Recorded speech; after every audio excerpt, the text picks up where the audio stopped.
jalan-jalan ya dok. Oh, mencari rebung. Nah, Dari itu dia. rebung. Nah dok, ini ada mitos atau fakta nih yang beredar di masyarakat dok. Katanya rebung ini baik untuk pencernaan. Itu fakta atau mitos dok? Nah, ini adalah fakta. Oh, Nah, gimana tuh dok? kok bisa seperti itu ya? Rebung ini ternyata kaya akan serat. Kandungan seratnya dalam 100 gram itu kira-kira 6 sampai 7 gram. Nah, dalam satu hari dianjurkan sekitar 20 sampai 30 gram serat per hari. Jadi kalau kita makan rebung kira-kira 1 ons ya, kalau lumpia tuh kira-kira 2 gitu Iya, ya. iya, Nah, iya. itu sudah bisa mendapatkan serat sebanyak 6 sampai 7 gram. Wah, Wow. aku suka banget tuh Iya. lumpia. Lumpia. Lumpia basah suka tuh. Paling bagus yang basah, Yang basah, jangan ya? yang digoreng. Nah. Karena kalau goreng itu kan dapat tambahan Tambahannya minyak. minyak, itu dia. Ya. Nah dok, ini berikutnya nih dok. Rebung dapat mengontrol kadar kolesterol. Ya. Itu fakta atau mitos tuh dok? Nah, ini adalah fakta. Oh, bagus banget dong dok. Bagus lah, pertanyaannya kok bisa? Ya. Ternyata rebung ini juga kaya akan fitosterol. Fitosterol. Nah, fitosterol itu seperti zat kimia ya, zat bioaktif yang Ya. ada di rebung dan mempunyai efek yang sangat bagus ikut menurunkan kolesterol. Karena dia mempunyai bentuk susunan kimia yang mirip dengan kolesterol. Jadi pada waktu kita makan makanan kolesterol, lalu kita makan juga si rebung, Iya. maka tubuh kita menangkap, ini kayaknya kolesterol nih, kolesterol ditangkap, nggak tahu itu adalah rebung. Jadi kadar kolesterol kita tidak ikutan naik gitu ya. Bagus banget tuh. Bagus ya. Makan rebung. Iya, ini ada lagi nih dok, katanya rebung ini mengurangi resiko kanker. Mitos atau fakta ini dok? Nah, ini juga fakta. Oh, kok bagusnya. bisa dok? Ya, kok bisa? Karena dia kaya akan senyawa-senyawa fenolik yang mempunyai efek sebagai antioksidan. Jadi kandungannya juga cukup tinggi. Makanya rebung ini karena dia ngumpet di dalam tanah ya, tanah akar. Jadi kita pada waktu mengambil tuh kita nggak berpikir bahwa dia punya banyak sekali keuntungan untuk kesehatan. Wow, jadi tuh, dok, ini fakta atau mitos ini rebung itu bisa meningkatkan nafsu makan tuh dok. Jadi si Sesi lihatnya nafsu makan saya meningkat.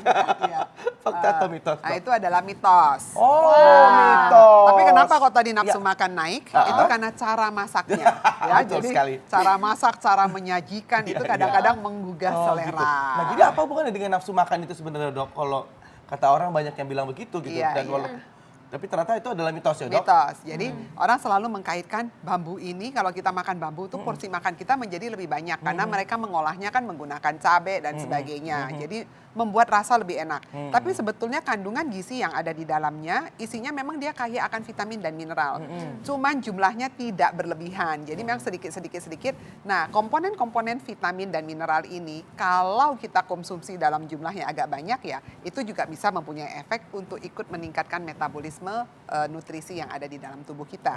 Jadi mungkin juga ikut memperbaiki nafsu makan. Berarti baik untuk Ya, anak-anak juga ya? anak-anak dok, ya? juga boleh. Tapi kan kalau anak-anak kandungan seratnya cukup banyak. Jadi kalau anak-anak misalnya udah susah makan, kita kasih dia dengan makanan yang tinggi serat, nanti perutnya kan lama laparnya, rasanya kenyang-kenyang. Akibatnya makan yang berikutnya jadi tertunda menjadi lebih baik. lama. Oke, Ya. ini ada lagi nih dok, mitos atau fakta. Katanya rebung ini dapat menstabilkan tekanan darah dok. Ini fakta atau mitos? Nah, ini adalah mitos. Mitos. Nah, kenapa nih, Dok? kenapa ya? Karena rebung ini isu yang diedarkan memang katanya bagus loh untuk mengendalikan tekanan darah karena dia kaya akan kalium atau potasium.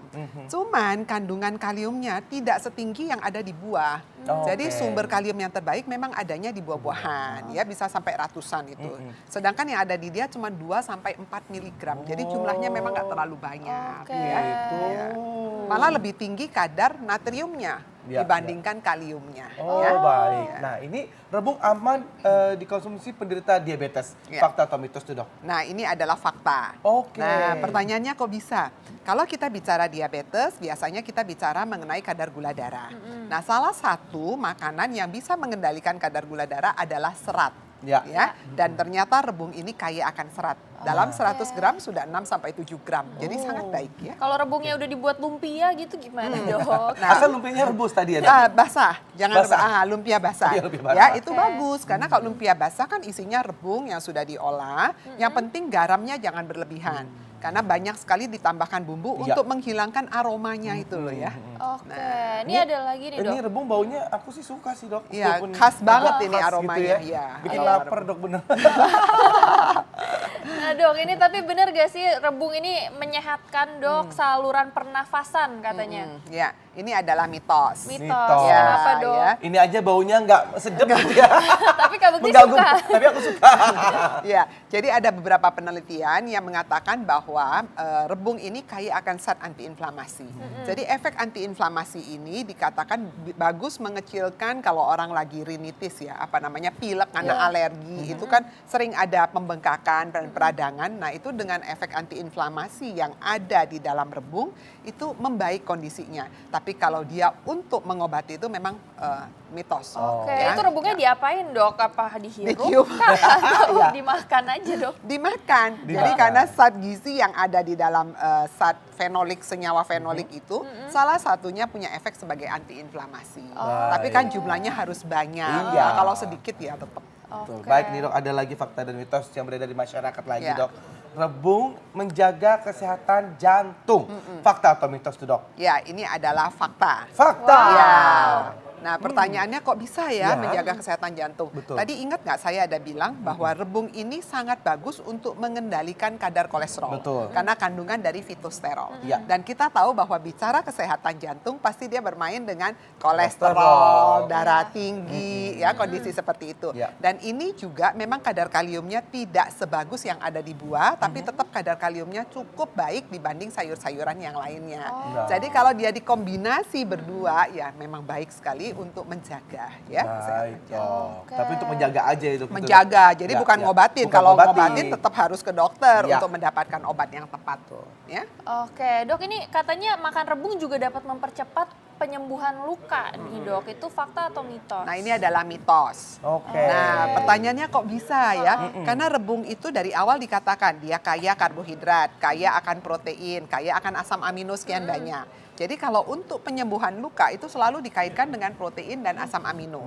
Tapi sumber protein yang terbaik adalah produk dari hewani. Iya. Kalau dari nabati, pasti ada asam-asam aminonya yang tidak terlalu lengkap dan jumlahnya juga tidak terlalu banyak. Paling sekitar 2 sampai 2,5 gram per 100 gram. Ya, dibandingkan dengan putih telur. Kalau putih telur, 1 butir putih telur itu kira-kira mengandung 5 gram protein. Oh. Jadi jumlahnya memang kalau dilihat penyembuhan luka yang terbaik ada di produk hewani. Ya. Baik dok. Oke. Nih terakhir nih dok, untuk masyarakat mungkin ada tips-tips nih dok, gimana caranya supaya makan rebung tapi bisa dapat manfaat yang maksimal nih dok. Ya baik. Jadi rebung ini makanan tradisional, jadi dari zaman dulu sudah ada Ya. dan sangat mudah didapat, cukup aman, cukup murah meriah. Yang harus diingat pada waktu kita ingin mengkonsumsi rebung, jangan lupa rebung itu harus direbus dulu atau direndam semalaman untuk menghilangkan getahnya, menghilangkan baunya yang terlalu menyegat dan juga menghilangkan racun yang tadi disebutkan. Kadang-kadang ada sianidanya di situ ya. Jadi itu betul harus diolah dulu, nah kemudian baru boleh dimasak. Pada waktu dimasak itu harus perhatikan bahwa gunakan bumbu yang secukupnya. Jangan karena menghilangkan aromanya yang khas lalu ditambahkan segala macam bumbu yang berlebihan ya. Kemudian rebung ini juga sangat bagus untuk pengganti serat. Jadi kalau aduh saya nggak suka makan sayur ini sayur ini. Nah, rebung ini bisa diolah menjadi makanan kecil, lumpia. Kemudian bisa diolah seperti membuat acar ya atau dibikin sayur seperti itu. Nah, itu bagus sekali untuk menggantikan orang yang memilih sayuran. Oke, Baik. itu kalau misalnya direndam tadi direndam pakai air biasa aja atau Ya, gimana dok? direndam menggunakan air biasa aja semalaman atau direbus. Oke. Oke, baik dok. Terima kasih banyak Ya, dok. terima kasih. Terima kasih, Dok.